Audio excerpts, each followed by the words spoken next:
We're now in public session, and welcome members and also viewers who may be watching proceedings on Oireachtas TV, the public session of the Select Committee on Children and Youth Affairs. The Dáil on the 19th of December 2018 ordered that the revised estimates for public service in respect to the following vote be referred to this committee for consideration, namely Vote 40, Children and Youth Affairs. At today's meeting, the Select Committee will consider the revised estimates and report back to the Dáil. And on behalf of the committee, I wish to welcome the Minister for Children and Youth Affairs, Dr. Kathleen Funchion, and her officials, and thank you for coming before us this evening. The proposed format of this meeting would be that the committee will deal with the vote on a programme-by-programme basis, and at the outset of the consideration of the programmes, the Minister will give an overview, including outline any pressures likely to impact upon her department's performance on expenditure in 2019. And the floor will be open to questions from the members of the committee, and I would ask the members put their specific questions per programme. I think was probably the most orderly way of doing it in order to progress that in an orderly and efficient manner. Members are reminded of the long-standing parliamentary practice to the effect that members should not comment on nor criticise nor make charges against a person outside the House or an official by name in a way as to make him, her or it identifiable. And I please remind you to switch off your mobile phones or switch them to mute and move them away from the microphone, as they will interfere with the recordings and the broadcast quality of this meeting. Members received a briefing document on the revised estimates in advance of this meeting, and I'd like to ask the Minister to make her opening statement, please. Thank you very much, Chair, and I am very pleased to be here today to discuss my department's estimates for 2019. The revised estimate for my department for 2019 provides for taxpayers' investment of €1.5 billion. This represents an increase of just under €107 million, or 8% over the department's allocation for 2018, following a supplementary estimate in December last.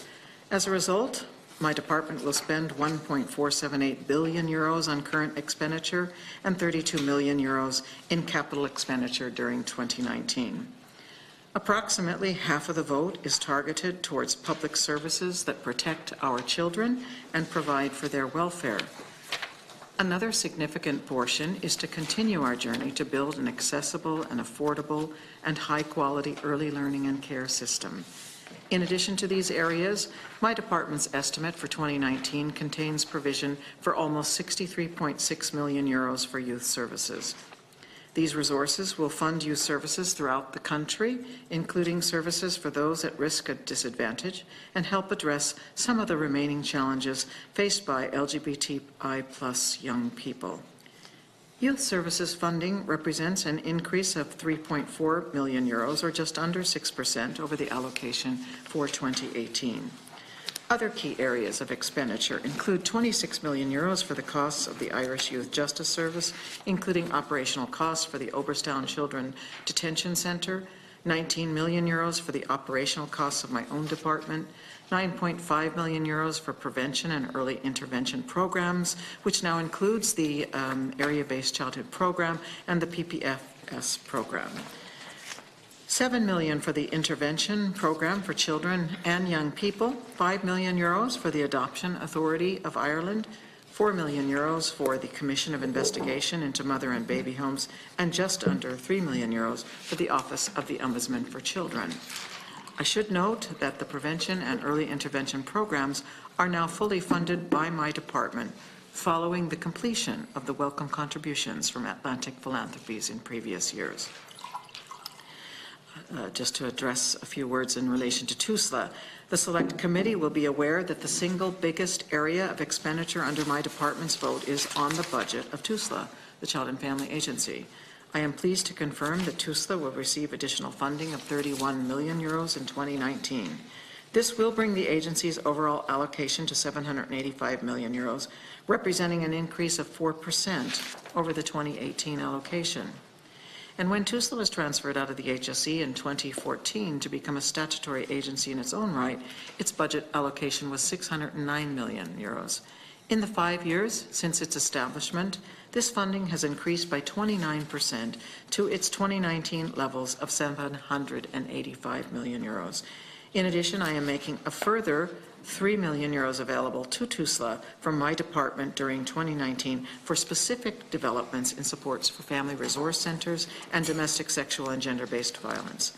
This level of investment underlies my commitment to ensuring that TUSLA is properly resourced to meet its mission of protecting and supporting our most vulnerable children, young people, and their families. I should say that with this level of investment too comes a strong onus on TUSLA to deliver on its ambitious business plan for 2019. I will work closely with the new chair of TUSLA, the interim CEO, and his management team to achieve the outcomes that we all want from this year's investment. To early learning and care. International evidence is clear that investment in children during their early years results in long-term gains to children, families, the economy, and society generally. I am particularly proud of the increased resources being made available in 2019 in our childcare services, which we are now terming our early learning and care services.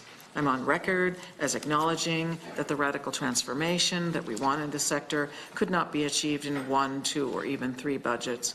I've always said that it will take time to correct decades of underinvestment.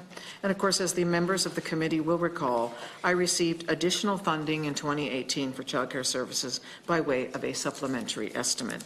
This brought funding levels to over €500 million for the very first time. The additional €59 million provided for in 2019 now brings early learning and care funding to just under €575 million. Children, parents, and providers are all set to benefit. The increased resource allows me to continue to meet the growing demand for universal and targeted supports. It also enables me to widen the thresholds of the new affordable childcare scheme that I will introduce later this year. Under the scheme's original policy proposals, income-based subsidies would have been available to all families with a net annual income of up to €47,500. This threshold will now increase by 26% to cover all families with a net annual income of up to €60,000. And the scheme's lower income thresholds have also been adjusted, meaning that maximum subsidy rates will now be paid to all families with a net annual income of up to €26,000, whereas the previous proposal threshold stood at €22,700. These increased thresholds will mean that thousands more families will benefit from the new affordable childcare scheme once it's launched at the end of 2019, and will see costs of early learning and care tangibly reduce. These increased net income thresholds will have a very real impact. So I'm planning a phased regulation as well of school-age childcare services, and I've set aside an additional €450,000 for the TUSLA Early Years Inspectorate to enable them begin to register these services with effect from the 18th of February 2019. It will enable school-age childcare services to access the Affordable Childcare Scheme. This will help support children's safety and well-being and assist in the development of new school-age childcare places, improving parental choice, and supporting female labour market activation. Our investment in early learning and care helps to lay the ground for the exciting opportunities presented by the recently published First 5 strategy for babies, young children, and their families. I believe that First 5 will provide every child with a good start, a strong start, even an equal start. It represents a whole-of-government approach with the objective of streamlining and improving parenting supports provided across a range of government departments and state agencies. In relation to legislation, I'm pursuing some of the key pieces of legislation as a matter of priority. I recently announced my intention to table some important amendments to the Adoption, Information and Tracing Bill 2016, which passed second stage in the Shannon some time ago. We're also finalizing the text of the Children Amendment Bill, which will form the basis for major reforms of the current Guardium ad litem system. I know that the Select Committee shares my ambition to have these important bills enacted as soon as possible.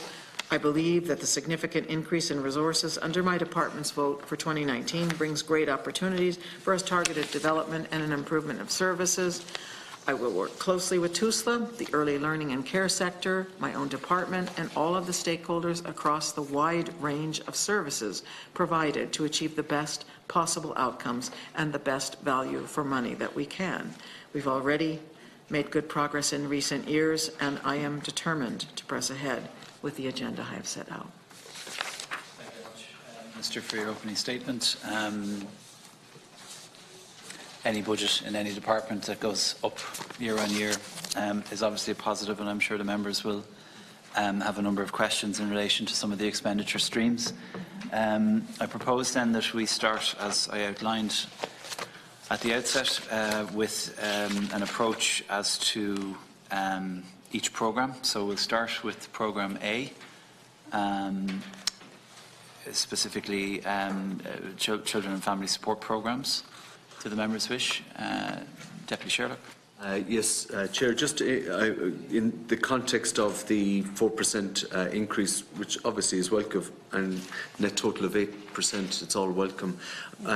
Cases have been notified to me in the recent past in respect of the provision of, and you'll forgive me, Chair, if my question is not directly under this subhead, but the question relates to the sanctioning of services by TUSLA for families, so occupational therapy services, for instance, which is provided privately, speech and language services provided privately. My understanding is that TUSLA centrally has now put in place a new procurement process for the provision of these services, and that they're managed by Dublin. I just wanted to get clarity on whether or not the timelines between the provision of these services and being paid for these services is a short timeline, because I'm hearing anecdotally, I have one particular case and I'm trying to determine whether this is systematic,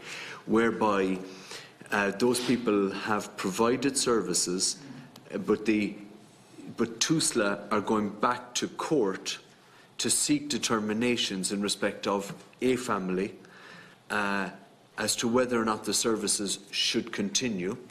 So not only is there a legal cost involved here, there is then also the delay in the payment for the supply of the services like occupational therapy and speech and language. And then there's also the issue of whether or not that is now overly centralised to a tendering and procurement process, such that people who are living within the regions, if you will, and I'm referring to Cork obviously in this instance, are now, and families in particular, are now being affected by a new structure that's being put in place, such that the services are not being delivered to the kids.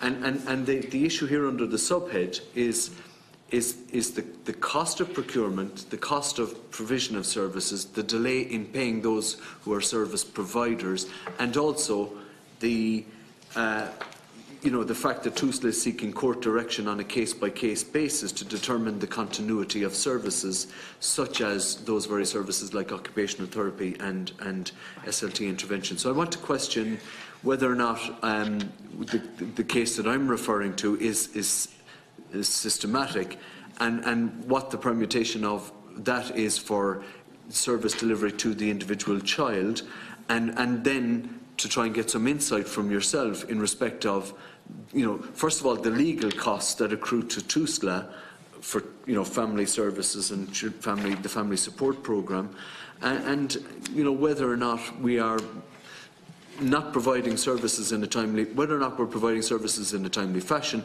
and whether the cost of providing those services is efficient in terms of the processes for payment of people who provide these services, and whether or not the legal layer that's added to that is now eating into your overall budget, and why the necessity for the issue of court direction on certain cases. That to me is very confusing, and I just want an insight from yourself and some clear understanding. I think that's entirely in subhead A, Deputy. Yeah, so, yeah. Thank you, Chair. Yes, okay, thank you, You're Chair. welcome. Thank you, Deputy. I suppose I hear there's at least two layers to your question, and so just correct me if this is if I'm not accurate here. The first one has to do with the question around the costs and the process associated with TUSLA may be challenging. Is that right? Certain services being delivered to individual families. Is that, am I hearing? And going to court in relation in that regard. I should be very careful about the language I use, and through the Chair. I suppose if I use the language of seeking court direction. Seeking court, okay? Direction. So whether you interpret that as challenging the necessity. With regard to whether they ought to have these services or not? determining the continuity of those services. So they're seeking to determine in court if a child has access to services, and TUSLA then comes in and intervenes to say, well, we're going to go back to court to determine whether or not we're going to seek a direction from the court. So you've a day in court, you've solicitors' fees probably both sides, and if it's being done on a case-by-case basis to determine the continuity of services, such as the third piece that I'm talking about, occupational therapy and SLT interventions, then that poses a massive question. Yes. And I'm speaking through I'm giving voice to one family that I'm aware of, Yes, okay. and I'm seeking and even if it's only happening in one family or systematically, I just maybe to get some clarity on that. I realise that through the chair, that you may not be able to provide that clarity today, but I think it's something that does need to be clarified. Okay, so in relation to that first level of question, no, I appreciate that, Deputy. I think that, in some cases, that the courts require a site of involvement in decisions of this nature. First of all, to say that, and secondly, that I can certainly inquire in relation to TUSLA in matters that you raise, and particularly in relation to timelines, if that's acceptable to you, in terms of that first layer, in terms of the individual families. Well, why, Chair? Sorry, why would? Is it a specific case in relation to a specific family? Will you be? Okay, no, go ahead. Could I ask a clarity question? Yes, so that's why, It might be helpful. Okay. Are we talking about a service denial here? I'm talking about the potential for a delaying tactic of a service for a child, ultimately. And I suppose, trying to couch my language here, but maybe I should be more direct, and I'm trying to give the Minister every opportunity here through the Chair. I mean, if it is the case in this country, let me be blunt about it, that if a service is sanctioned for a child, and if the requisite professional who has the requisite skills to provide the service is not being paid for the service in the first instance, because they're a private provider and they haven't been paid in a timely fashion, or there's a delay in the payment, then that's something that is a serious issue for the service in general. If it is then the case, as I've said, that TUSLA are now seeking court directions, then I question the efficacy of TUSLA questioning or seeking court directions in respect of interventions for individual families, because that again places a massive onus on the taxpayer in terms of the legal costs inherent in that process, if it has already been determined that the child should benefit through professional advice from very specific services. There is something going on here, Minister, that is wrong, and it's something that we need to lift a lid on, and we need more transparency over. And the other issue is, why is it that TUSLA is now centralising all procurement services? Why is it That's another question. Yeah, and why is it that there's not a local agency for that, where you have the requisite professionals who are well able to, provide the services? Before you come in there, Minister, I'm somewhat in the dark. I think I know where Deputy Sherlock is going, and I absolutely accept the points that he's made, but I suspect we might be talking about something that's live, and thus there might be reason for you to be careful as to how you answer. And I appreciate that, and I do appreciate, you're raising this here, and I think if it's acceptable, what I'd like to say to you, Deputy, is I think, and you yourself, I think you used the word, this is about a process, and that we need to make inquiries to clarify the process, the decision that's made, and TUSLA's role in these cases. So if you would allow us to do that and to get back to you. And cost, Chair. And that's what of we're course, about here and of course cost, exactly. And if ultimately it is the case that it is a reasonable process that is acceptable in light of the statutory role of TUSLA, then perhaps you're in the territory where the cost is justified. But I'm not saying that's necessarily the case, because I'm not clear about we need to inquire in relation to the process itself. To be helpful to the, if that's okay. To be helpful to the Minister on the first point, though, why would the Child and Family Agency seek to go to court? Because if we accept that they are going to court to determine the continuity of a service, to a particular child. But if it's happening to one child, you know, on the law of averages, it's happening systematically. But that's what I'm asking: is it happening systematically? Yes. And what I'm trying to do is to shed some light on that.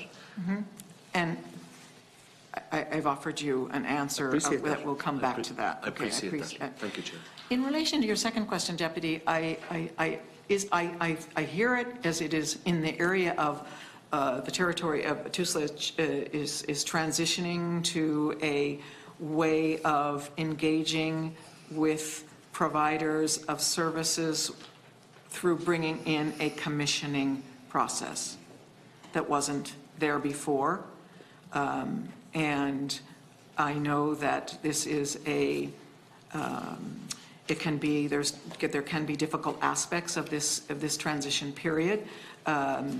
At the same time, I think the rationale whereby they are moving towards the commissioning process is an effort to, I suppose, really work with the diversity of providers in certain, obviously this is, you know, especially if you want to talk about regionally based or even in the context of family resource settings. You're ready to come back at me. Do you want me to continue? Is that correct? Am I in the right territory here in terms of what you're asking? I suppose my question is simple. Is TUSLA centralising procurement services for the provision of occupational therapy, speech and language therapy? Do speech and language therapists now find themselves in a position where they now have to tender to provide services? Individuals. Not as I... Yeah, but anyway.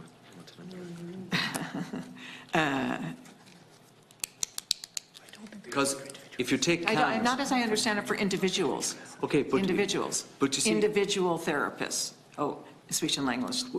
Okay, TUSLA.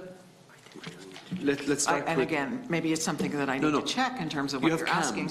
Right, yes. so CAMS is an in-house because service. we have, I mean, a commissioning process is usually in relation to, I suppose, organizations or that have provided these things. Wait for that answer, but we can move on to the next question, perhaps. But just to be clear, CAMS is an in-house service. It has its professional staff. Yes. From time to time, or systematically again, that has to be clarified for me, they will procure services.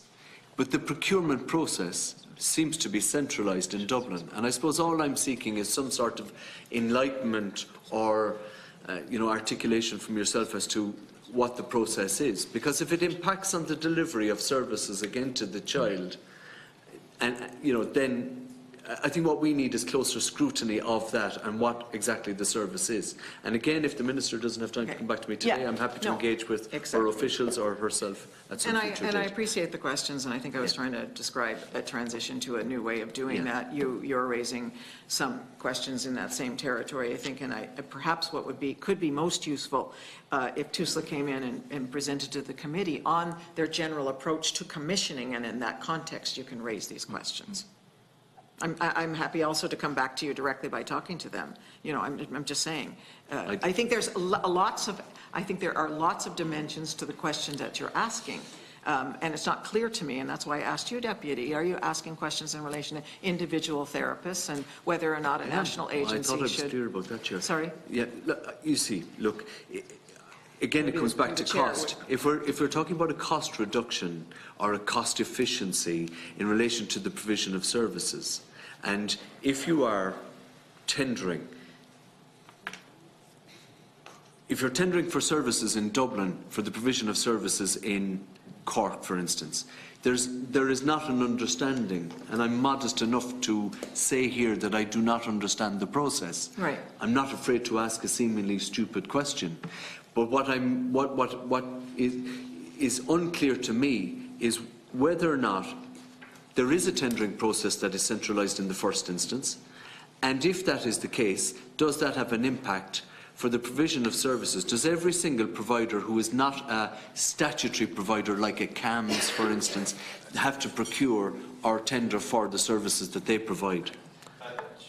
That's really where I'm coming from. On behalf of the committee, I think it would be very helpful if the department could issue a note through the Secretariat on procurement in that area, because they're going to be very helpful in terms of providing clarity. Because, Chair, we can bring in. I appreciate the Minister's response in relation to bringing TUSLA in here, but I'm asking the department and Indeed you are. yourself as Minister. And you're entitled to respond. Or we can do both, or one or the other. That's, I you take know, that. exactly. And so you can see there's a little questioning even here. So, I mean, But you'll correct me then if I'm wrong here. Well, Am I wrong? I mean, are you wrong? am I misinterpreting the system? And you'll tell whether me or if not I am. there's a national approach to the tendering process or the commissioning process for services in Cork, it's not my understanding that I haven't heard of that approach before. Okay, But that's not to say that some of that isn't going on in relation to certain types of services. But what I am saying The is, Minister needs to be clear with us here whether or not it is or it isn't. I mean, I know that. Yeah. I've just said that wasn't my understanding in terms of, but that doesn't mean, Deputy, Yeah, like- that I've also said that the question is detail coming of from a this- genuine place. I mean, because of issues that I'm encountering on the ground in relation to services. That's why I'm asking. And I'm trying to be, I suppose, as I'm coaching my language, Chair. I know I'm repeating myself now, but I don't understand the process. And if somebody could answer for me definitively whether or not there's local autonomy on the provision of services like OT and SLT, or whether or not people have to go through That question's been asked, yeah. And I haven't a sufficient answer to that question, I suppose, really is what I'm saying. Just the other thing, exactly as I said, we'll come back to it, but I think there are two, very different processes here. The commissioning is for wider services, not for each individual. Okay. And it sounds to me as if, anyhow, and that, there's also an individual query coming from the deputy, so. Okay. So, Ped A, Thanks, Chair. Programme A, rather. Thanks, Deputy. Deputy Mitchell. Thanks, Chair. I just want to ask the Minister just a few brief questions, and hopefully I'm on the right heading because I'm getting a bit confused here. I'll help you out. Go ahead. Between them all. I know that there's an increase of 17 million in capital funding for TUSLA. Am I right? I'm on the right one. Okay. Yeah. So I'm just wondering, could you probably outline where this funding is actually going to? And I also want to ask you about the further 3 million made available to TUSLA for resource centres and domestic, sexual and gender violence based. So I just want to ask you, have you any plans on increasing the number of refuge places? Are we looking to increase the target beyond the 160 that we have, considering that the Council of Europe is sort of a bit damning towards us to say that we're way behind, adequate places for refuge. So I just wonder what way we're going on that. Clarify, Deputy Mitchell, it's an increase in capital to 17, not by 17. It's actually an increase of just over €3 million. So No, it's 3 million on the resource, the resource and gender. But I'm right, Yes, the Family Resource Centre is 1.5 million. And then it's 1.5. The sexual and gender-based violence resources, also another 1.5 million. So that's totally Okay. 3. And that's your second set of questions. Your first question has to It's do about with the the capital capital funding. program. Yeah. Exactly. In 2019, the capital provision of the 17.19 million is going to, it will be focused on completing the rollout of the National Childcare Information System, the rollout of the first phase of their ICT strategy, to begin some of the refurbishment of their frontline service facilities and staff accommodation at a number of locations around the country, several of which I've been to, and I think that'll be really welcome in those contexts. And also there's a program for some minor capital works. So that's your first question. In relation to your second question, if we take the family resource centres first, and in terms of the 1.5 billion euros, in that case, I am in the process of working very closely with TUSLA to identify the best way to resource the existing family resource centres, to increase their resources with that money, with those monies. And I had a meeting with them relatively recently to look at the work that they're doing to prepare for that and recommendations on how to do that. And there are a couple of things there that they have done, I think, the work in going out to visit and to meet with the individual existing family resource centres to hear what are their needs based on the evidence, and some of those, many of those needs are increases in costs in order just to stand still, whether it's rent or et cetera. Secondly, they've also garnered from them the information of the kinds of increased costs that they would happen for them if they were able to develop certain aspects of their work, again, according to the evidence of need in terms of their experience. And thirdly, TUSLA is also, and along with myself, keen to see, in the context of the family resource centres, just the kinds of opportunities, particularly for a therapy, the most, I suppose, effective therapeutic supports that can be provided. So those are kind of the categories that we're looking at now. They are going to come back to me again in a short period of time to analyze and identify the kinds of costs according to those categories or the resources that are required. We look across the board, again, according to the evidence of need, and then make decisions, I hope, prior to Easter in terms of what can be offered to the family resource centres. I would expect that it's not going to be like 10K for everybody or 50K, because it's based on scale, size, as well as their need. In terms of the domestic and sexual-based violence services, again, it's also a process that we are going through by taking a look at, especially some of the ways to ensure that we're responding appropriately to the Istanbul Convention, because that's one of the aspects within which I fund TUSLA. And one of those categories has to do with services for children who witness or impacted by the experience of domestic or sexual-based violence, and providing them with services in that regard. And secondly, and as you identify, Deputy, to examine the potential for increasing places as well, or services, so in that regard, then increased places and the services and the cost of services that would be required for that. And taking a look at the regions and doing that analysis, meeting with TUSLA, and then again making decisions in terms of that as soon as possible in terms of how to use the 1.5 million euros. Good. That's fine. Thanks very much for your response, Minister. But if Yes. I can just get another question, if I can, it's still on Programme A. So, yes. Right, so if I go to the appendix at the back, where it's talking about, now I left the glasses upstairs, so apologies, the number of open cases with TUSLA assessed as needing a social work service, right? Could you give us a bit of breakdown when we talk about a social work service? Are we actually, is there children included in them numbers who are still waiting to be allocated social workers and stuff? So I know you probably wouldn't have it to hand today, but would there be a possibility of us at the committee getting what sort of service we're talking about and how many children are still waiting for social workers? Oh, okay. Yes, I think.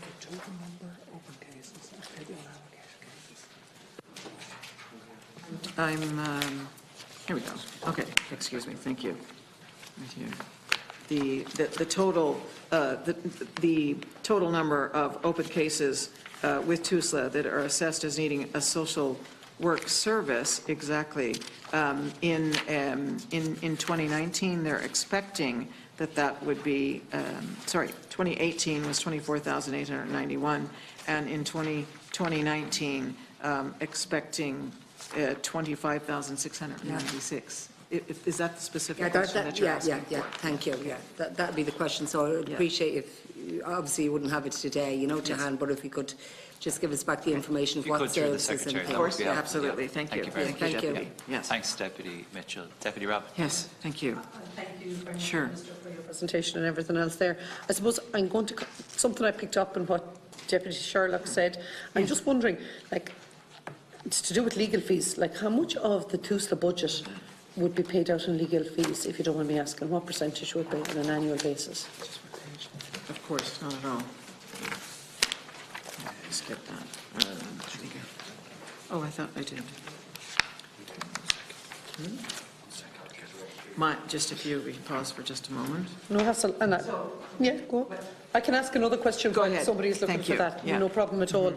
And I suppose I want to continue on then in relation to Deputy Mitchell about the family resource centres. And I think I come from a really good space with family resource centres and compliment the fact of the investment in it. And I'm just wondering, going forward with family resource centres, are we looking to enhance the services within the family resource centres? Are we looking to expand family resource centres?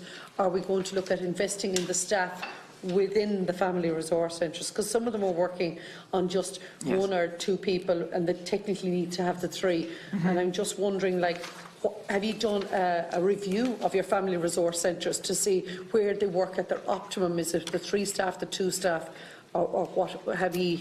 Okay, thank you for that question. I know exactly where you're coming from in that regard, because of course, you know, we both, I'm sure, met with the representative body for the family resource centres, and it is because of, especially in listening to them, that I focused the monies this time in terms of the existing family resource centres as distinct from adding new family resource centres, since we added a number last year. Okay, and there was identified to me, both in terms of the representative body, but also individually going out and meeting with different family resource centres, that they could need more, they could potentially need an additional staff member, half a staff member, that they would like to, in terms of the development of their service, increase the provision of it to get a wider number of children and families in that regard. So it is, this is why what I was describing was, it's a very careful process that TUSA has already gone through in terms of going out,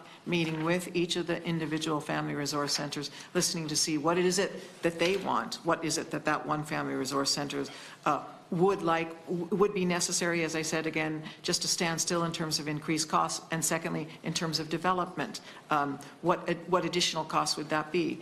They, you know, again, we could maybe have a discussion about whether to add to, whether, you know, to go from 1 full-time worker to 3 full-time workers, or 1 to 1.5 is a development cost, or something that was required to stand still. But that is, there is that kind of granular analysis that's going on in relation to the family resource centres according to their individual needs, as distinct from me saying, we're going to be able to, yes, we want to give money so that everybody's got the same number of staff, let's say, in terms of their different family resource centres. And through the chair, is that being done on a region-by-region basis?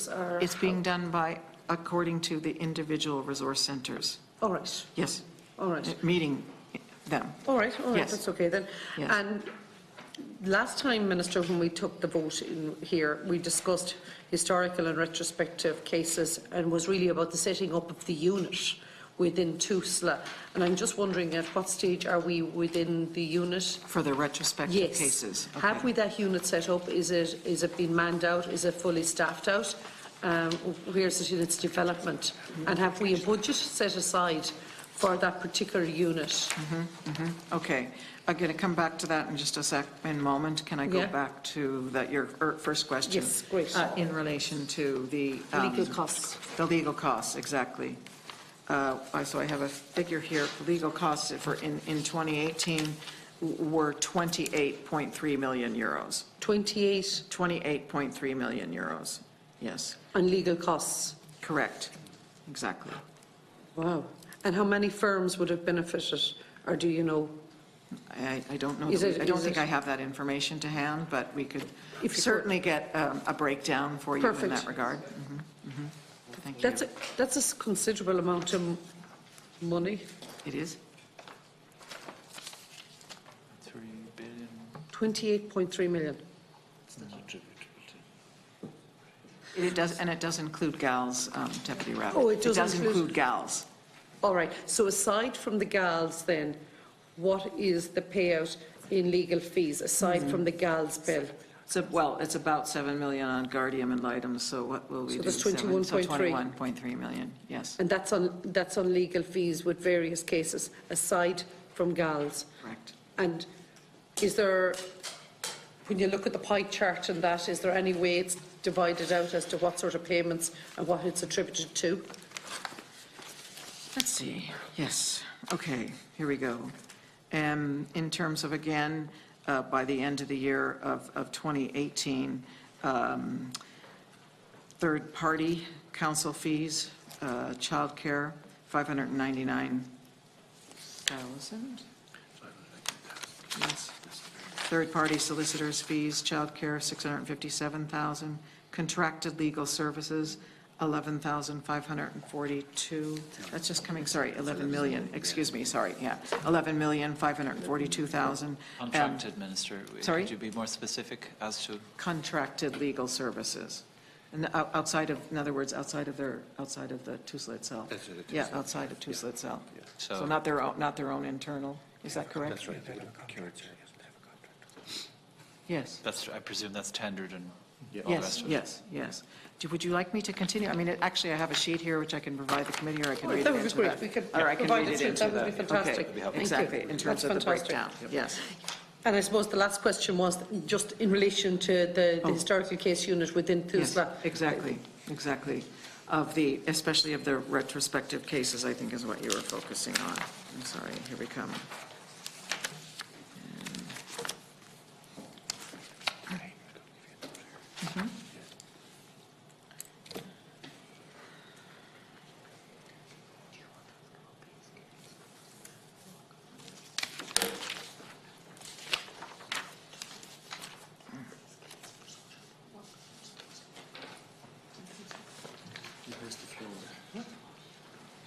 I don't know where it's. Yeah. Apologize for that delay.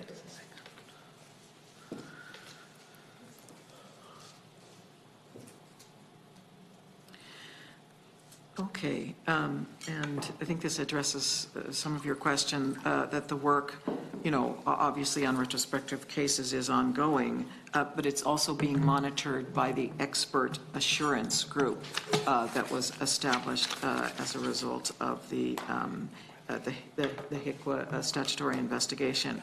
I understand that the team is working in Dublin North and that training is in place and that it will be rolled out across the country in that regard. And furthermore, additional principal social workers, again, will be appointed to regional specialist teams to deal with the backlog of cases. A revised operational policy to deal with the investigation of allegations under Section 3 is also due to be signed off in early March. And a national group has been established to ensure a consistent implementation of that policy once it has been commenced.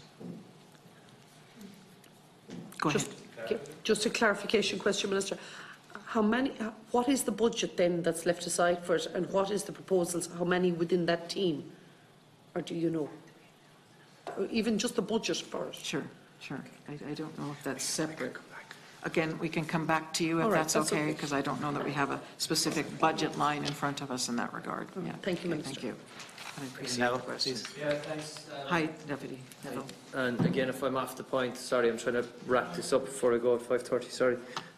Just look, first of all, obviously from the outset to welcome the movement of thresholds, the maximum threshold and minimum thresholds. I think this is moving towards affordable childcare, something that came across was hugely in the last election, and we need to continue to work that to develop the economy and also facilitate parents who want to go out to work. The first thing I would like to ask is in relation to TUSLA and the recruitment of social workers. Will that be done at a local level, or is there proposals for that to happen at a local level as opposed to kind of these more broader panels that might be more nationally or centrally done? Secondly, in relation to community childcare, and I don't know if this is off the point, but in relation to community childcare, Minister, something that has raised with me over the last couple of months is that, particularly in community childcare, when they're going to look for their subvention, they will give a target of what commitment has been given for each child by the parents. But as the course of the year goes on, that may fluctuate. So the amount of time or hours that they would have originally thought they were going to do has dropped. So the knock-on effect is the budget that they get drops as well. And that has a knock-on effect for planning the service and looking at the service for the year if you're trying to react to all those situations. So I just want to know, has the Department or the Minister explored some sort of solutions around that there will be some sort of buffer zone or something to be able to mitigate against those fluctuations that happen? Because a parent may commit to a child being in a particular time for a period of time, but then as things arise, you know, people may finish early from work or whatever, they bring their child out of that, and obviously as a knock-on effect then there's fluctuations in the subvention budget. Now I'm not taking from the fact that yes, we need value for money and we also need transparency and accountability. I agree with that, but we also don't want to put these particularly community facilities in such a bind that the amount of work, administration and forecasting they have to do will actually render their job unable to do given the fluctuation. So I want to know, is there any talks or any thought around a solution onto that? Okay, thank you. I'm just going to ask you just so that I'm clear of what arena you're raising your question in. As I understand it, there are a number, I know that there are a number of queries and concerns in relation to particularly one aspect of our childcare scheme, the CCS scheme, especially for community providers, in terms of identifying the attendance level of the children throughout the year, in terms of 1 day, 2 days, 3 days, etc. Is that, and that whether, and then that is being monitored to determine whether or not that's accurate as time goes on, because as people know, childcare providers in the context of that scheme are paid according to the amount of time the children are in the scheme. So is that that's the area that you're speaking about? Yes. So yes. So can I just say from the outset, I'm a director of a community childcare, just to be transparent myself. Yeah. This is no way in linking to where I am. This is a general, broader issue that's been brought up. And I appreciate that. For the purpose of the committee. Of course, thank you. No, I appreciate that. And I know it is a concern in relation to many providers in that context, as well as public representatives. The process whereby for that particular scheme, which is one of the most popular ones, is in order to determine the attendance and therefore the payment per child to the provider for the fees.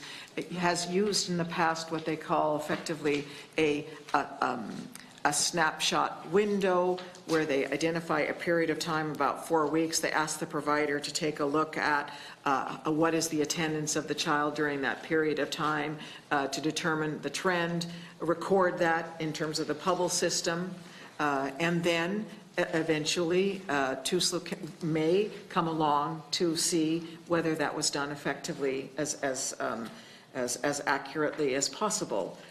In the context of that work that TUSLA has been doing, there have been a number of instances where I suppose they talk about there's a non-compliance. In other words, that numbers differ between, in terms of what the service identified was the attendance figure, and what actually in terms of what they put on the system, and what they can see in actually by going to the service. So that's what's going on currently. The response to that, and this is still going on, is that Pubble, as well as my department, is particularly Pubble offers to work with the provider to look at, what are the reasons for this, and also if it has to do with some sustainability issues. Okay. And if it does, then there is a program and there is a resource in the department for that works with the providers individually, initially not necessarily offering money, but perhaps advice to enable them to work with that more accurately. But ultimately, there is some resources there too, if it ultimately needs to be the case. So that's what's currently going on. Secondly, in terms of, I think where your question was pointing to, is that as we move to the affordable childcare scheme, which we will be, and it's on target, launching effectively signing up families sign up their children in October of 2019. It begins in November of 2019 in terms of payments, that there will be another process for determining how much the payment per provider according to the attendance and the requirements of time that each child has in that provider. There will be an initial agreement of what the parent requires, and then more generally an ongoing I think and hope that it will be relatively straightforward periodic report from the provider into Pubble of this is, as we see it, the way that the attendance is happening. And so there is an ongoing monitoring, and it's a different, and you can almost talk about it maybe then as a form of self-compliance in that regard, and I think really is more accurately attuned to the requirements of children and families and providers that we have now. So we acknowledge there's been a challenge and a difficulty there. There's supports for that currently in the current system, and then there will be a new system that's going to be put in place with the Affordable Childcare Scheme. In terms of the, that's that question. In terms of the recruitment, the social workers and the recruitment issue, you know, that TUSLA has, TUSLA Recruit it's called, their own internal recruitment process. It's centrally managed, but there are links with regional managers regarding recruitment. The process is being strengthened, I think, through regional development. And they are also using special campaigns, visiting campuses, and using recruiting in that way, going to campuses where obviously the young people or mature students are completing their work. And it regularly communicates with students and partners through the application process, and also obviously they have to ultimately be registered through CORU as well. Okay. The recruitment of social workers, there's a streamlining and formalizing of the placement process. We're looking to also increase places on social work courses. That's maybe a little bit more medium term. Mm-hmm. We've had an initial meeting and discussions with higher education settings as well as associations related to them, and the department is so facilitating those discussions between TUSLA and third level institutions in order to address the supply of social workers more in the medium term. Okay. Well, look, I just ask again, just to be mindful of what I've raised our minister, particularly around the community facilities. Obviously, a lot of people working that would be from the out of voluntary capacity as well, and you're trying to attract, I suppose, newer members into the boards as well. To be mindful of that, I'll continue working with you in relation to that. Mm-hmm. And also be mindful of the new system, as you said, is coming on board as well. So thank you for your answers. Okay, thank you.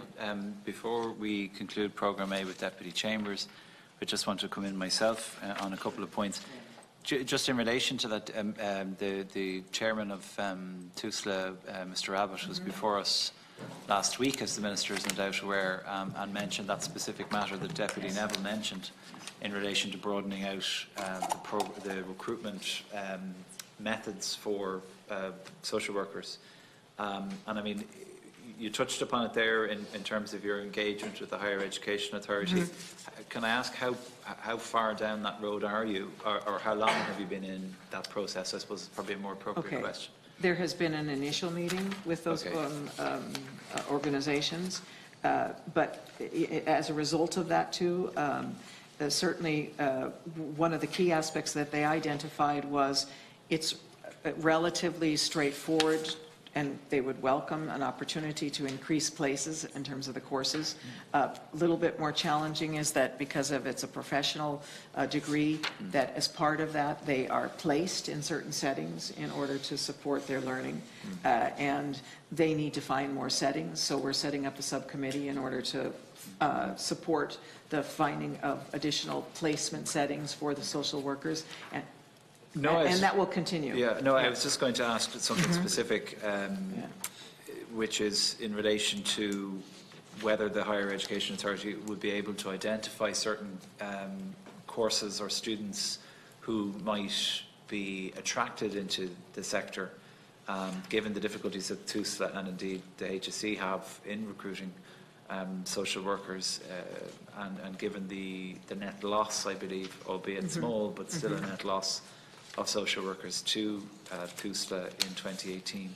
Are you asking, would it be part of that work to do some kind of information or promotion? Exactly. And attracting? Yes. I think that's a good suggestion. I expected it would be. Yes, it would be. But I think so thank you for if that. I think about it, Absolutely. in terms of PLCs and places like that, where there are individuals who are progressing areas in a complementary industry, but who could be attracted.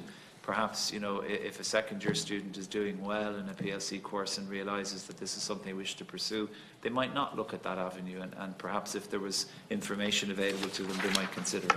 So, and I think that would, every little helps, as they say. And I think that, again, is an excellent insight, Chair, and we take note of that. I know myself a number of young people in some of the communities that I represent.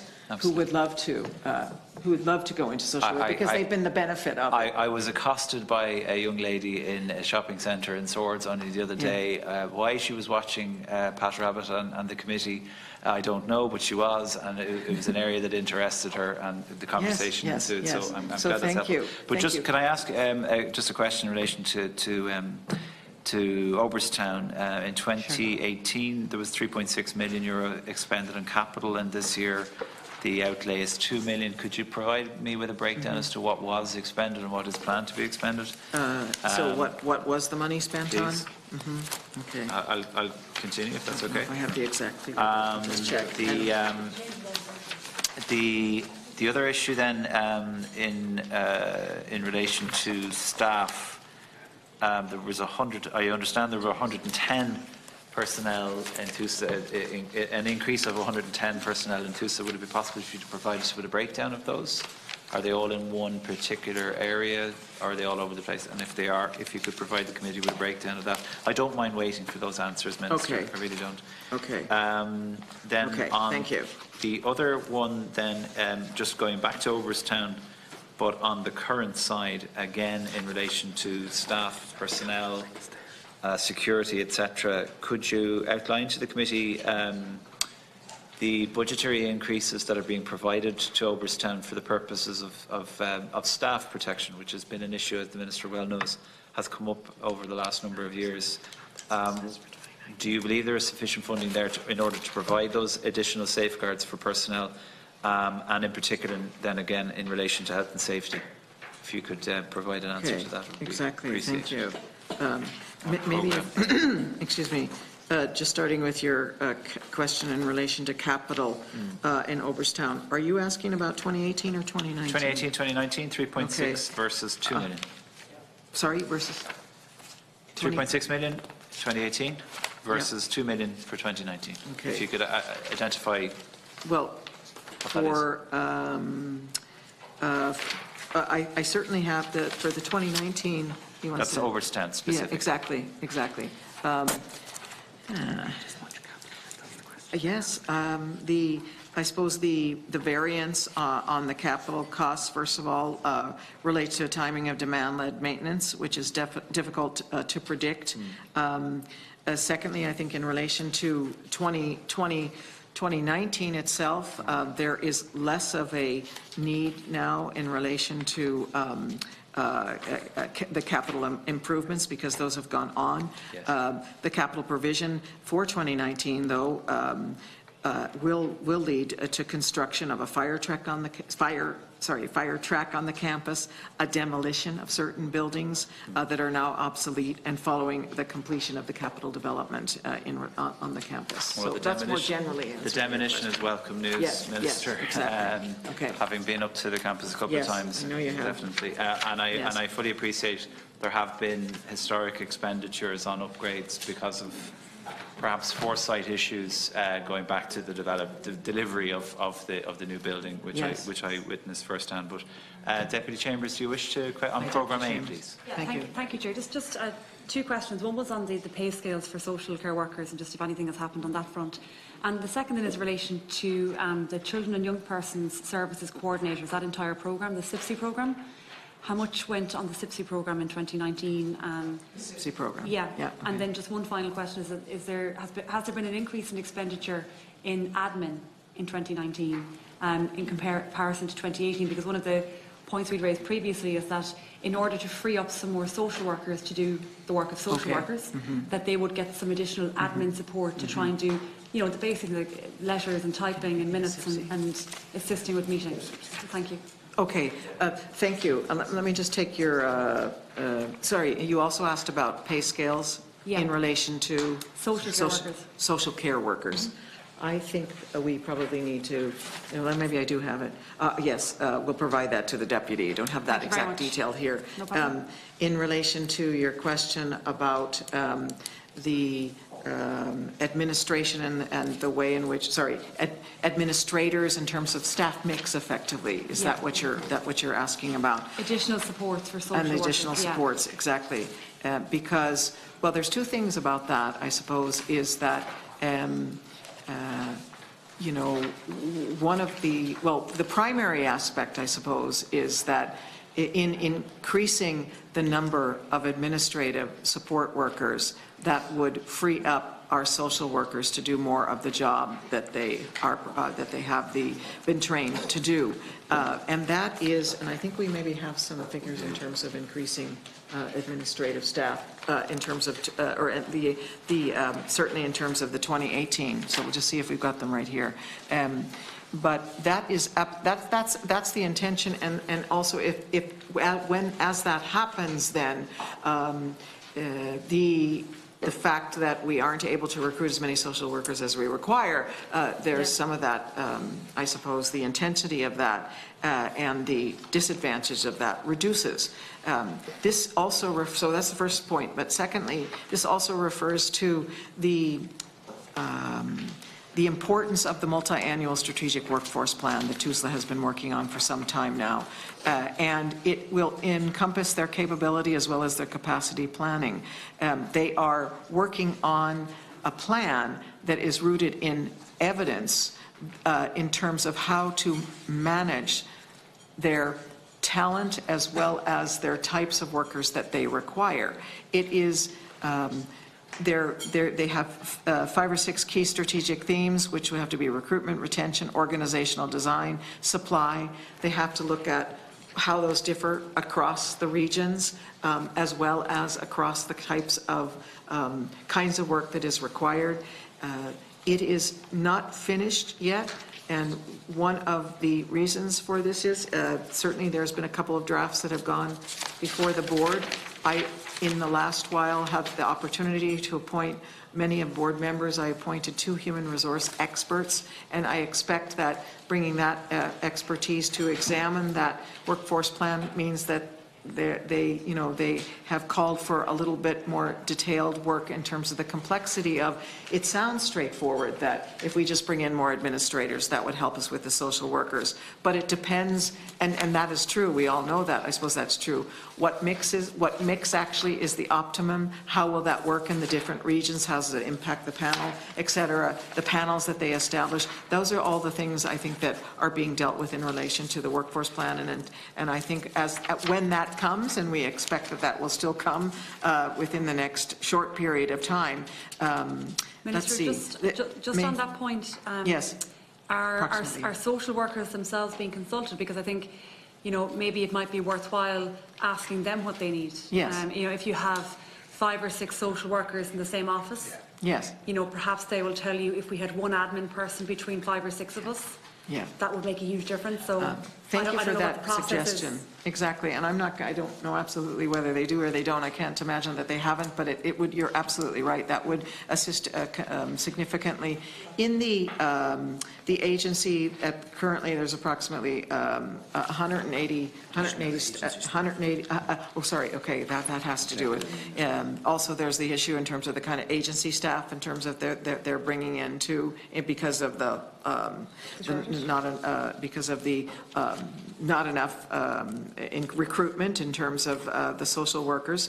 But the other aspect I want to say to Deputy too is that is also supporting the issue around the numbers of people that are required and the mix of people has to do with the other ways in which supports are now have been recently put in place. And so, for example, the computer system that has gone national, that they've only completed recently, that provides with a lot more efficiency for the social workers themselves, and in terms of doing the work that's required, and therefore reduces I suppose the amount of time that they would have spent in terms of administration in the past. They're also improving in terms of their case management system. So there's different reforms that are going on that are supporting the types of ways in which and the numbers of which that would be required in terms of the actual mix of staff. The process involved in developing the strategic workforce plan, yes, I do have a confirmation now, has involved staff, okay, just to say that, including social workers in relation to the supports they need. So thank you. You asked a question about SIPCs as well.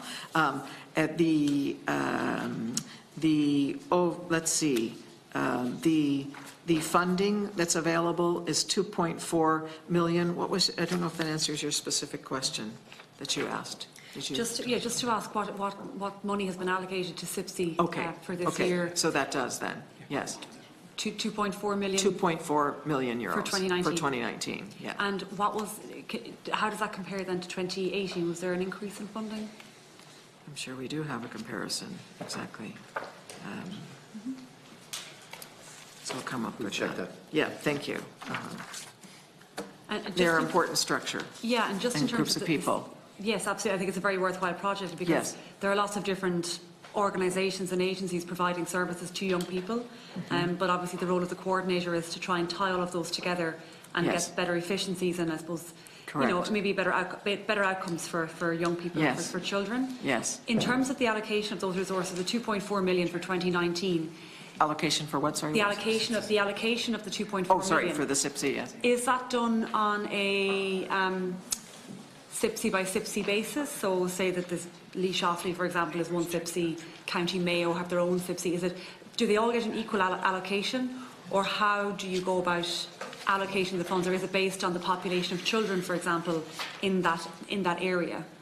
Okay, that's I'll look for that answer to that question as well. Thank you. And if we.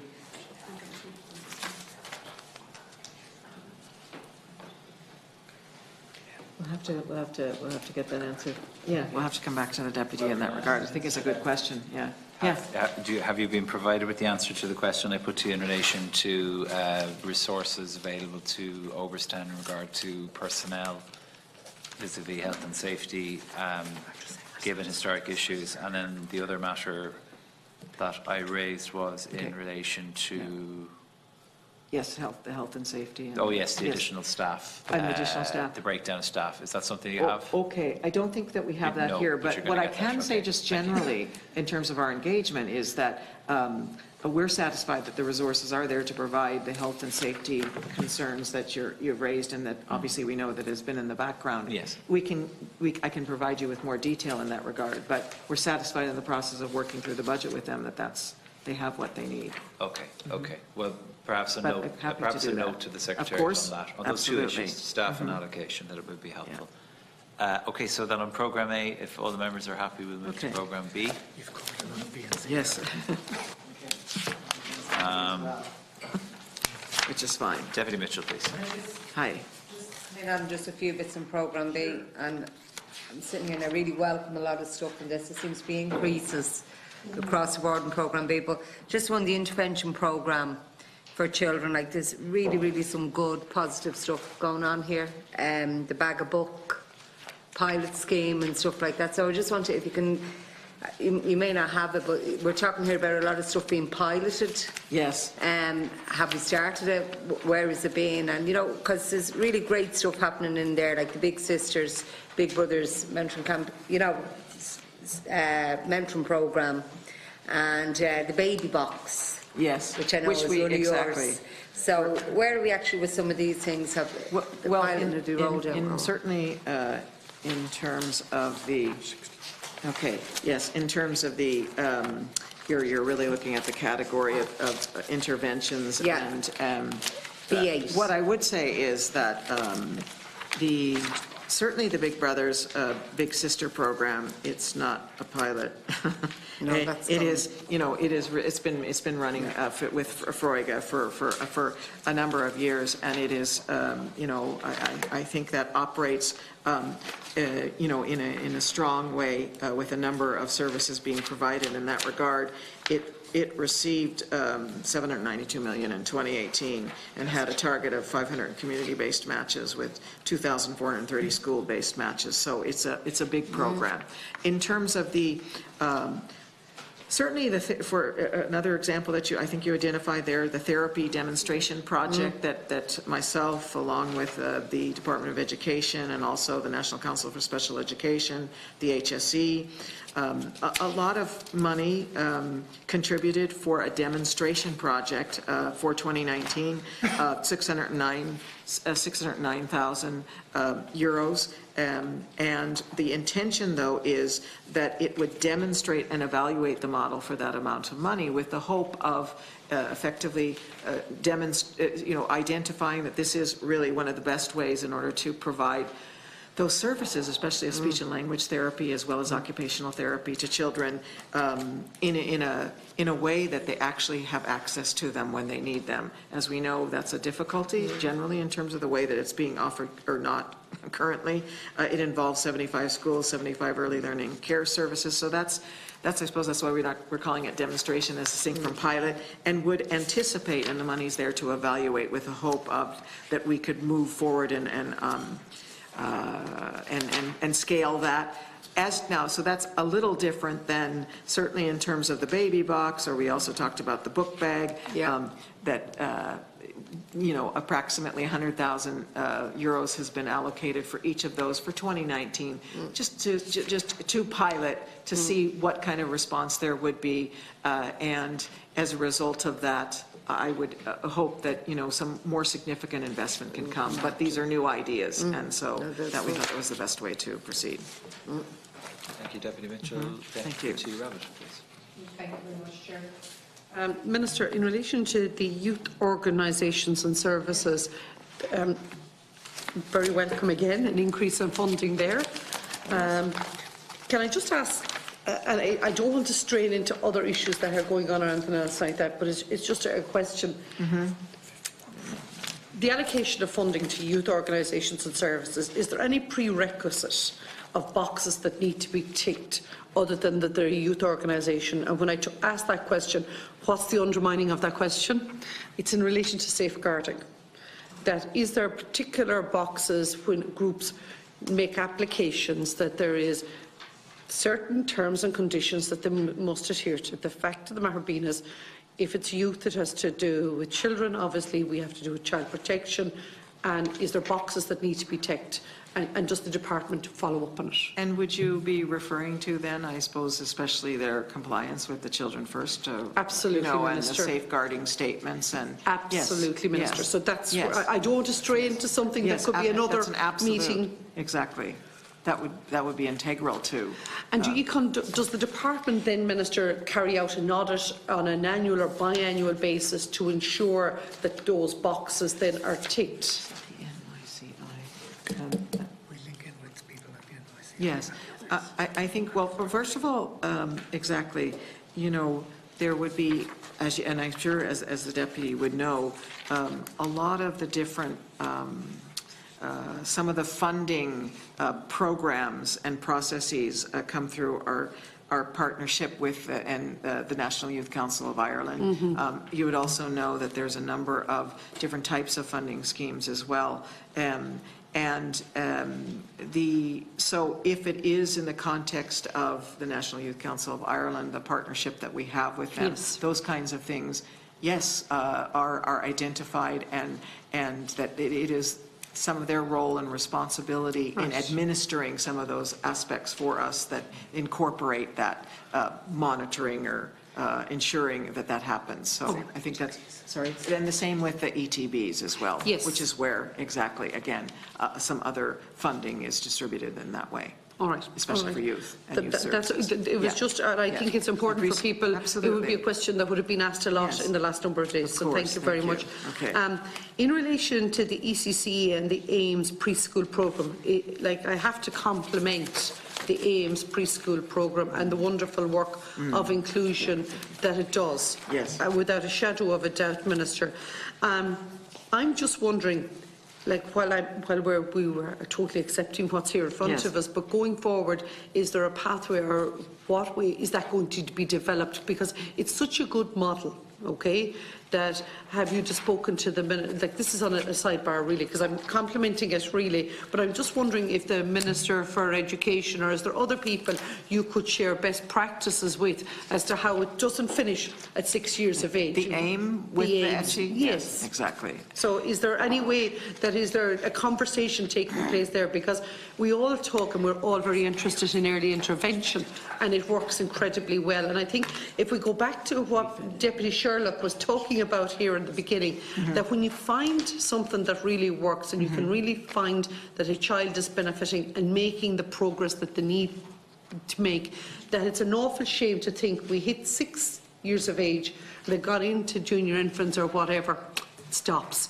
Is there a way of continuing that pathway? And that's, or maybe it's the Minister for Disabilities, Minister McGrath, I don't know, but is there a conversation of expanding it really? Well, thank you. I mean, I think that's an excellent question. And sorry, go ahead. Sorry, No, Minister. go ahead, Chair. Just to add to that, Yeah. if the Deputy doesn't mind, one of the conversations that I've had over the years since I took the chair of this committee has been with primary educators, and how the two systems, how ETSI and that system of education at early years integrates with primary. And it's not a dissimilar question that Deputy Rabbitte has asked. Is that an ongoing conversation, and are there lessons being learned Yes. as the programme evolves? Yes. Well, yes to your questions, and by way of amplifying that to answer yours, the AIM program and the examination of the evidence there has helped to influence the SNA review in the Department of Education, which has recently, been provided to us, and there are two aspects, or maybe there's three aspects to that you're raising. First of all, it has to do with looking at the ways in which that the model itself operates, the AIM model itself operates, obviously in the ETSI program, from kind of the level 1 to the level 8, whereby there's a cultural level, and it's there for everyone, and how to be in an inclusive and a diverse context for the learning for the children, up to additional supports if you want to reduce the child-staff ratio because of the complexity of need of the child in that particular setting. So that's a model and an approach and a process to supporting children with additional or special needs that is influencing, that is therefore as a possible resource for what goes on then is when they move into the primary school setting. The second thing, in relation to your question, Chair, is the transition then from the ETSI into the primary, that also is being examined, because that's a really important thing. What I would say to that too is, and I think that's what I'd say to that too is, and this is the third thing, that as we continue to ensure that the AIM model reaches more children and more settings, and there's been significant increase in the resources for it, that my expectation as a former educator myself is that if, and as you know, just more generally, if we do meet the prevention and we do have the early intervention, then there should be less need. The child is more able for the learning as they move into the primary and second level. That's not to say that if they still need it, that the support shouldn't be there. But in theory, that's what it is that should be happening. Can I just finish on that? And in theory, Minister, where we would want to aspire to is that the needs assessment is done prior to them entering into education, that when they would leave the ETSI or the preschool setting, the needs assessments would actually be identified at that stage, but Started at least. or at least started. Yeah. But it would be fantastic, so Yes. that you have identified the needs and supports that are there for the rest of the way through education. Yes. All right, Yes. that's very welcome. Yes, and may I say, just by way of generally answering that, as long as well, your earlier questions, that there is a cross-departmental group which oversees the models, the Ames model of implementation, but the model also does consider transitions to primary school and early years. Specialists do consider that, and we've got the Department of Education and Science, Department of Health, the HSE, and others are involved in the governing of these aspects. Yeah, okay, thank you. So, on my own behalf, then, Minister, this is, this, as I started at the outset, this is a very positive meeting, Yes. because the vast majority of government departments right now are having increases in funding, as is yours, and it's been put to really good effect in my view. There are, however, a couple of issues, some of which have been identified already in relation to social workers. The other issue that I suppose I'm slightly disappointed by, and I'd like to try and get further information so that the committee can actually do a body of work in attempting to support you, and that's the delivery of ECHI in terms of the targets that have been set, which have not been met. So the target for ECHI was 126,000. There was only 106,000, I believe, actually entered the system. So I'd like to understand, in the term target, I'd like to know, you know, was it an achievable target? How was it set? Why was it not met? For 2018, and then in terms of 2019, it's 109,500 children. It was revised down. It says here approximately 20,000 fewer children participated in the ECHI programme, according to figures supplied to Vote 40 for 2019. So I'd like to try and understand why that was the case. What is there a deficiency there for parents to make the choice? Is there a difficulty with parents finding a facility near them that they can get into? Is that the problem, or is there something that I'm not aware of, or that I can't think of on my feet, so to speak? And perhaps you could address that issue. There are other matters that I'd like to raise in relation to ECHI. I think, indeed, and I mean, as you know, it is something that is demand-led. So, you know, I think that impacts it, and that currently, anyhow, that some families do switch to the CCS scheme because it can be a better resource for them. But we don't believe there's any major failure in relation to the uptake currently. Having said all of that, I think, as you know, as we're moving to the affordable childcare scheme, and the way in which that we hope and anticipate that that as we provide a better way and an easier way to offer the wraparound services to ECHI, that might impact and influence the way in which we can project what's required, as well as perhaps even an increase in uptake. I don't know. I guess all I'm indicating there is that in terms of as we move to the future model, that maybe it's not a criticism at all. No, I hear that. I don't hear it as a criticism. I mean, I think it's a marvellous programme.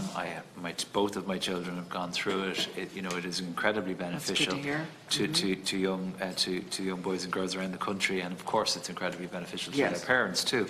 But I think, is there something there perhaps in the 20,000?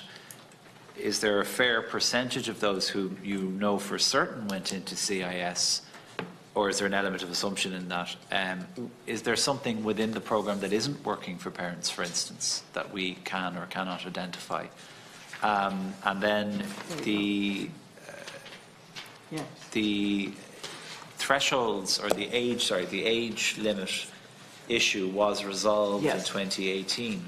So I actually would have thought that enrolment issue for children would have increased the uptake, but it doesn't seem to have. So, one of the areas I would say, first of all, I think it could be very worthy of further exploration, and obviously. With increase of the 2-year, the number of weeks, etc., the changing of the timing when they can enter, all of that influences, but also some parents may, again, maybe it's about looking at what parents want, that may not avail of the full 2 years, depending on, well, first of all, the child's school starting age, but also maybe in relation to the whole issue of, do they want the child to be in ECHI or in junior infants? Yeah. That's, I think, one of the most interesting questions for me, anyhow. It actually is, and it's a question that I would love to have both yourself and Minister McHugh in the same room on, because it's a question I ask every single December and January of every year when my office is bombarded with parents saying, I am number 35 on the waiting list for the local primary school, and I say, oh, what age is your son or daughter? And they say 4. And I scratch the back of my head and I say, when are they 5? And sometimes I'm told, December or February or March or something. And I think, we in this country, and other jurisdictions have done it, but we don't, and I don't understand why. We really should have a minimum age, or a minimum age for entering primary school, because educationally, in terms of what ECHI provides versus what a primary school teacher can provide with the ratio differences, they're chalk and cheese. And a child of 4 really does benefit from ECHI, or really does benefit from being at home rather than being in a primary school environment. And it is a question, it's not necessarily related, no, that's your very view good. on it would be welcome. Yes, well, and actually just some other relevant detail, just in light of that. I think one of our priorities in 2019 is actually to carry out a detailed assessment of ECHI to identify groups of children with lower than average enrollment and participation rates, and also to undertake a review of ECHI subject to the findings to consider the need to make changes to the program itself. So, the issues that you're identifying there could be very it would be helpful perhaps later in the year. The members we might even schedule some time to discuss it, because it is interesting to try and slot it into the work program. I might ask, just in light of what you said there, could I ask the department if they could produce some figures in terms of an uptake of the scheme, perhaps on a geographic basis? And are there any other measures that the department uses, socioeconomic demographics, for instance? That would be interesting to see.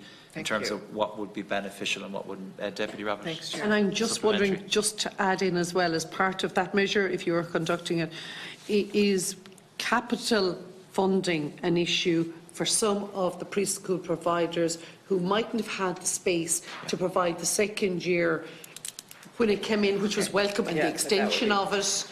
I just wonder, has it played a role in it? And I don't think it's a significant role, but I think in certain geographic locations it has played a part. So I was moving to capital, but sorry. No, you're fine, Deputy. It's a worthy question. Okay, great. Thank you. Yes, thank you. The Affordable Childcare Scheme, Minister, in your opening statement, page 10, bottom paragraph, I am planning a phased regulation. Sorry, I'm skipping ahead of myself. I'm planning a phased regulation of school-age childcare services, and I've set aside €450,000 for two early years inspectorate, and you're hoping to begin to register these services with effect from the 18th of February 2019. A very welcome step, Minister, because there are, I think it's an area that the state neglects as part of the overall childcare provision, early years education, and that's the tremendous services that are being provided all across the state in after-school care service, to ensure that the standards are being adhered to ensure that ratios are being adhered to, because there are none. So we need to evaluate that. And in terms of the budget, 450,000, that's been set aside for the regulation of the sector. But I'd like to know what are they regulating in the expenditure of that sum. So perhaps you could comment on that, please. Okay, I will. I mean, well, we have regulate. I mean, so I signed new regulations for the school age sector, and I think maybe correct me if I'm wrong here, but my understanding of that sum of money was to assist in the administration of encouraging, first providing the information that this is what's going on, and encouraging services to sign up to those regulations, and whereby then they would be available to be to participate in the affordable childcare scheme and receive subsidization through it. Yeah, okay. That's good. In terms of the Minister, it might be difficult for you Yes. to recall this one, and perhaps one of the officials might be able to support you on it. There was a trial of an after-school care service provider in County Cork. The former chairman of this committee, now the Minister for Older People, Deputy Daly, discussed it at committee a couple of years back. I'd be interested to know if the department have any knowledge of that. What it was, an after-school care. It was the use of secondary school building primary school building after school to reduce the costs to the parent and to provide an environment where a child can do their homework, relax, and be supported by either teachers or third parties coming into the school, suitably vetted and all the rest of it. These are the sort of schemes that are so invaluable to working parents up and down the country. My question, I suppose, relates to the fact that this is something that I'd like to see the state get involved in, pushing patrons in particular, because there has been pushback, believe it or believe it not. Now, my view is that we must do as much as we can in this House to support parents getting back into the workplace, work activation, particularly young mothers, to be able to get back into the workplace, and for those nurturing environments to be funded and or supported by the state. So it's just something I'd like you to consider. But as I said, there was a trial run somewhere in County Cork, and I'd be interested to know if you're aware of it. We're not sure about the Cork one, but we can certainly, but we could see if we can get any information for you in that regard. And that is part of the ongoing and work, certainly in 2019, in terms of the after-school settings, that we are looking at and considering the different types of after-school settings that would be let's see, yes, possible. Could say optimum, but in terms of what I hear you saying, personally, I'm very much in agreement with you, Chair, in terms of what you're. I suppose my view is they're state assets. We might as well use them. Yes, indeed, exactly. Just can I move on then, Minister, to the affordable childcare scheme? You have proposed to increase the threshold by 26% to €60,000 income per household for targeted supports to be provided for those not in receipt of social welfare. Very, very welcome, Minister. This entire programme, regrettably, has taken a little bit longer than anticipated, but I think it will be a really tremendous success in terms of providing supports to low and middle income families. Who are not being supported through the social welfare system and therefore not in receipt of other childcare related supports. I don't want to diminish the importance of it, but 60,000 is very low. And I understand the department only has so much money, and I understand that the state only has so much money. But to me, the knock-on effect of the target of the threshold being 60,000 versus the average industrial wage individual who happens to be a couple who comes to 70,000, because that's what the average industrial wage couple is. So the 70k to me is the benchmark. So to see 60k is, I must admit, a bit disappointing. I'd like to know what the projected increase in expenditure would be between that 60 and 70k for your department, so that the members of the committee can consider that in terms of discussions that we might have with other ministers. That would be great. I suppose, and again, I'm sure, I mean, as you know, Chair, two things I'd say. First of all, when we have this, and we will have it in 2019, it will be, the platform then will be there in order to easily increase thresholds on either side. So that's going to be spectacular. I'm not dismissing the gift I know that. I really am. That's the first thing to say. And I think you're aware of this, too, that the 60k does represent a net figure. And one of the things we have calculated is that can, in some families, be representative of a gross of 100,000. I didn't know it was net. Thank you. Okay, it is, and it does depend. So, and how do you get to that 60K? One of the things that is particularly generous, I think, in terms of determining the net, has to do with what we call multiple child deductions. And so if you have more than one child, then somebody could give me the exact figures, but effectively it reduces your net, sorry, it brings down your, the calculation of your net is impacted by that significantly. I understand. Through the, okay, exactly, 4,300 to 8,600 exactly in terms of the additional child. So that impacts as well. Okay, well, Again, it does all of change that- the dynamic of the conversation when it's Yes, when it's okay, a net figure. okay. Okay. I accept that. Absolutely. Yeah, no, And it would be absolutely. good to- I mean, I suppose we would love to be able to do everything. You know, I can't tell you how many times, Minister, I get asked, when are we going to provide tax relief for childcare costs? I do appreciate that. And every time I get asked that question, I defer to this programme. I defer to the ambition of the Minister and the Department. in Thank terms you of for what your we want to patience achieve. and your, So, yeah, and the other people, yeah. But no, I Okay. know it's coming, and it is beneficial to us to know Yes. that was a net figure, because Yes. it does make a significant difference. In relation then, finally, to the capital side that Deputy Rabbitte touched upon, which is in terms of capital supports for childcare providers Yes. across the state. I would love to be able to tell constituents that we are going to be providing additional supports to increase the number of childcare facilities that are out there. The town of Swords, Minister, not all that different to Tala, slightly smaller in magnitude, but the issues are not that dissimilar, as you would know your constituency well, Yes. as I know mine. There are a limited number of providers, and the difficulty is that if a parent or a couple are making a decision in relation to the care of their child, they're really limited as to where they can go. If a parent, for instance, is looking for quality or access to certain things in the vicinity of a childcare service provider, a public park, for instance, or whatever, then they might make a choice to go somewhere, but they can't get in, and the knock-on effect is that there's a limited number, whereas if we're providing additional capital supports, it clearly has a beneficial effect for growing communities like my own, and indeed your own.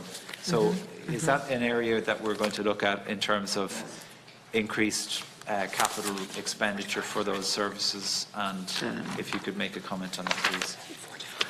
48. Oh, excuse me, I can. Exactly. I think it's B5, if I'm not Yes. mistaken.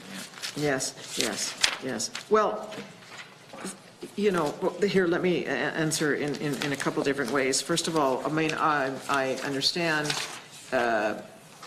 this is generally, though, you know, the information that we have back is that there's no indication, let's say, for example, of a limited capacity for ECHI. Now, you might say that, well, actually there is in certain aspects of your constituency, and that's what we're always open to finding out. And I think there's a big process with Hubble and our department in relation to examining the capacity issue in that regard.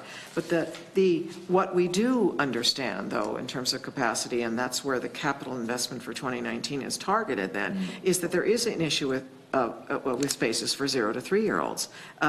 And so our capital investment is going to be focused on that, as well as my understanding too is that there are some capacity issues in terms of after-school care too.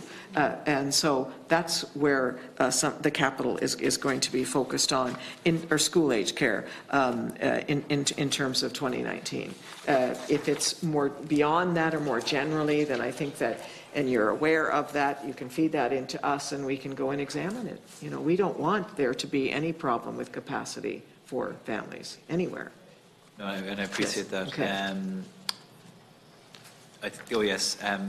Deputy Mitchell mentioned on B8 intervention programme, and I know my colleague Senator Richmond has commented on this many, many times. That's this baby box, which I had only come across recently. I think it's a great idea, I have to say, and I know other European jurisdictions are doing it. I suppose, are you funding that I think it was some sort of We pilot? have 100,000 set aside for piloting it for 2019. Is that going to cover? No, not for everybody. No. That's why we're calling it a pilot, I think. Okay, Exactly. all right, fair enough. What do you want in your baby box? Yeah, it's a good question. Yes, it is. Good question. Well, I have to say I welcome. You think it's a good idea? I think it's a lovely idea. Okay. Yeah, I mean, Yes, I do my too. children are 5 and 7, and particularly with the 7-year-old, Yes. it probably would have been interesting to get that at the start of Right. my trial as a parent. It probably would have been interesting, I suspect. But no, I do want to welcome it because I do think it's one of those initiatives. Yes, yes. And Okay. I thank Deputy Mitchell for Yes. mentioning it. But that's my lot on Okay. Subcommittee. Deputy Mitchell, please. Yeah. Yeah. Go ahead. Just a quick one, Minister, sorry, but I want to say I'm pleased to see the increase towards the Commission of Investigation into the mother and baby homes. So my question to you is, and I haven't got a crystal ball, but do you think this increase is adequate enough that we will get the report next year, that we Yes. won't be facing Yes. any further delays? Yes, I think, I don't think, yes, that if for whatever reason we don't get the report, and I think, as I indicated in the DAL and PQs, that, I did have some serious conversations with the chair of the commission, that with that full extension, that year's extension, that can we, effectively be guaranteed that we will get it in February 2020, and I was assured that would be the case. So I don't think that looking for, or for that, needing that more time, it will impact, the resources are there for that. It's not about the money then, yeah. All right, maybe I'm straight into another one now. I but- think we're okay now. Oh, is that okay? Go where you All want. right. It's in relation to the Programme for Peace and Reconciliation. I see that you read it. have increased it substantially, and any increase is always welcome. But have you a plan with this increase, Minister? Is there, in light of everything that's going on at the moment, and I talked, the last day you were here, we talked about what you did in Croke Park, we talked about Newry. Have you planned events, or is there something going on there in the pipeline that you want to share with us? For the Peace and Reconciliation Program, exactly, and in terms of that increase, sorry, here we go, exactly. I think that's a good question, and again, from more specific. The increased allocation of 1.2 million really is, what is this? It relates to, just don't know what that. Special review. Okay, yeah, okay, exactly. It relates to the projected expenditure in relation to the special EU programs body. So that's coming out of, in that context, that we see that throughout 2019, there will be new projects that are becoming active, and expects the special EU program body expects to launch 9 Peace 4 projects, and I've already begun to receive invitations for those, yeah. Oh, that's excellent. Yeah. It's very welcome. That's that, yeah. And sorry, may I just say then, those 4 target areas of intervention would be shared education, children and young people, shared spaces and services, and building positive relations at local level. Perfect. So those are the That's really plans. good. Yeah, thank you. Minister, in light of the very welcome movement in your department with the assistance of the Attorney General in relation to the adoption Yes. information and Yes. tracing bill that's currently in the Shannon, do you think, or do you believe that should that bill be passed shortly, which I know is the ambition Yes. there, that the additional sums provided to the Adoption Authority, which I think are now topping up at 5 million, do you think that's going to be sufficient for them to fulfil their role with the adoption information and tracing bill in place? And will there be any other state anchors assisting in that body of work, or could you make a comment on Well, that, please? I think there's enough money for 2019, and when we come to the estimates process for 2020, there may be required additional resources, and that's when we can determine that, because I think that's probably when it's going to be rolled out, the impact of that. I would have thought so. Exactly. Okay. And we would support TUSA in that regard too. Okay. In relation, can I ask, Minister, there was an additional sum of money provided to Scouting Ireland recently, Yes. €200,000 for the purposes of the procurement of safeguarding specialists. From what subhead did that come? And what this is obviously an increase in funding. Was it 2018's money or was it 2019's money? I know it was allocated in February. I don't think it's been drawn down yet, but could you provide information on that, just as a matter of interest? Okay, I know it is part of the Youth Organisation and Services for 2019. 19. For 2019. Okay, so it's current, Yes, so it's extra money. Yes. Okay. Well, it's there. It's within the overall head. Okay, so it's not extra. It's not extra money. You've No, reallocated. in what way? I mean, Well, I mean, it's Well, it's extra for them, Scouting Ireland, but certainly. you had it within. Yes, we did. your Yes, envelope. Okay. yes, we did. Yes. Yeah. Oh, that's a perfectly legitimate question, Deputy. In relation, then, you touched upon earlier on. Members touched upon legal fees, which are in subhead C, subhead C3, programme C, I should say. And I've asked already, and just to reiterate, for a breakdown of that. Yes. And I think it would be beneficial to the members to know where the money has been spent on. Exactly. TUSA are presenting, Dr. Lynch, I should say, will be before the Public Accounts Committee at the end of the month, and he'd be delighted to hear that I'll be the questioner in relation to the expenditure. These are all areas that I will be looking for further information, so it would be very helpful if that information could be provided before the end of the month, so that I can skip unnecessary questions.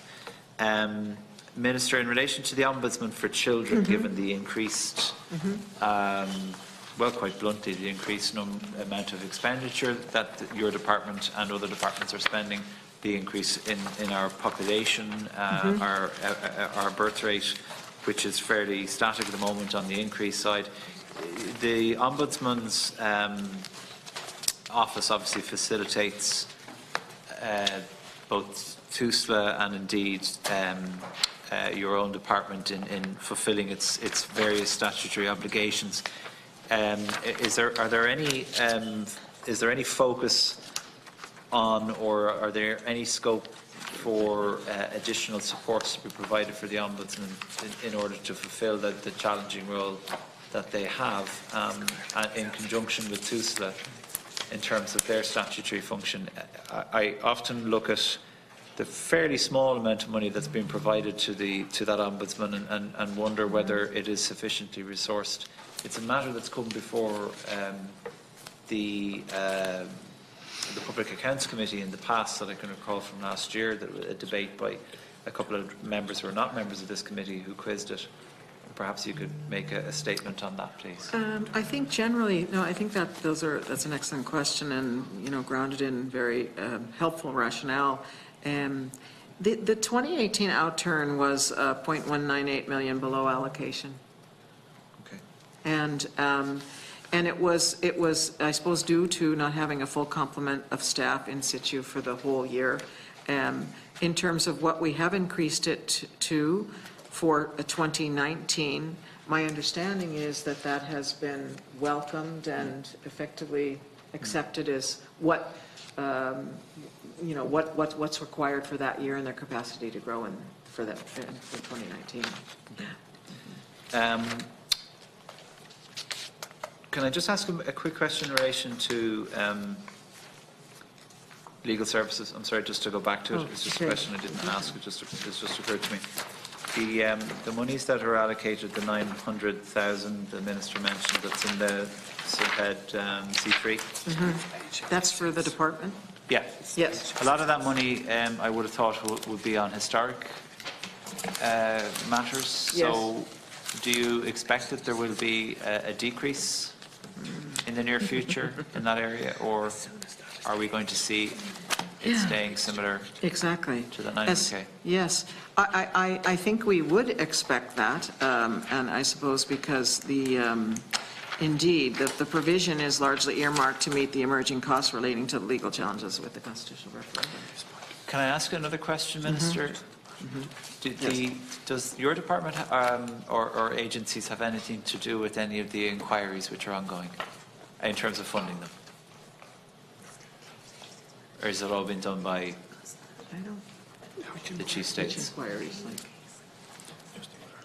I think it's just the Mother and Baby Homes Commission. That's the only one under Yes. your remit? Okay, Yes. well then the other ones Yes. are obviously under a different department, okay. You know, I could say too, you know, but again, I think the chair would appreciate that by their nature, really legal costs are difficult to estimate in advance. But we, you know, we need to prudently plan and to make adequate provision for unanticipated legal costs. No, that's completely understood. That's more or Yes. less concludes my own Okay. questions. Just in terms of the other members on the overall budget for the department and its agencies, you're happy enough? Deputy Rabbitte, got a thought? Well, no, I am, Minister, absolutely. I suppose my thought process at that point in time was, you know, like an awful lot of reports and reviews and everything are taking place at this moment in time, and that costs a lot of money. That was what I was actually thinking on. It just costs a lot of money, and when you think about our time, whether it be, and I'm not going to mention them, but there has been a lot, and I just wonder how much of them actually get adopted and used. That was, it's only a comment, it's not a criticism, it's nothing, it was just a thought process at that time that we do spend an awful lot of money, and when you think about, here we are talking about 1.5 million for family resource centres and how we can navigate it. I suppose when you put it in that context, it's just like money is very well spent as well within the department, and I have to compliment the team that are here with you, and they've always been here for the last 3 years, to be fair, and acknowledge the good work that is going on. But sometimes we do produce reports that we don't follow through on, and it's one of my things. I like to see things started, and I like to see things finished, and it's just that bit in the middle which on a desk. Thank you for those kind words, and I share, of course, this. I'm so privileged to work with such great officials, and I think what I can speak about in relation to the reports or the evaluation or that kind of analysis, it's certainly in terms of the large part of the department that we're directly responsible for, which is the early years section. I know for a fact that all of that work, I could hand on my heart say, it directly influences how we move forward in relation to everything that we're doing. I know, you know, in relation to TUSLA, it's a little bit, you know, it's harder for me to say that directly because, but I do know in terms of any ways in which what we decide in terms of, you know, oversight or whatever I require in terms of that, and supported by my officials to ask in relation to TUSLA. Again, I believe that it really makes a difference in terms of the direction of the reform program that they're on. So. And that's good to hear. Thank you. Okay, Minister, thank you very much. And on behalf of the committee, I'd like to thank you very much for your presenting to us this evening and for your officials' presence as well. And just to reiterate my acknowledgement of the work that's been done by both yourself and your department in terms of supporting children and families across the state, and to reiterate my welcome for the increase in funding that has been provided. As we now complete our consultation of the revised estimates for vote 40, the clerk will send a message to the effect that the clerk of the Dáil, in accordance with Standing Order 90 under section Standing Order 89.2, the message is deemed to be a report of the committee. The Select Committee is adjourned today. Thank you.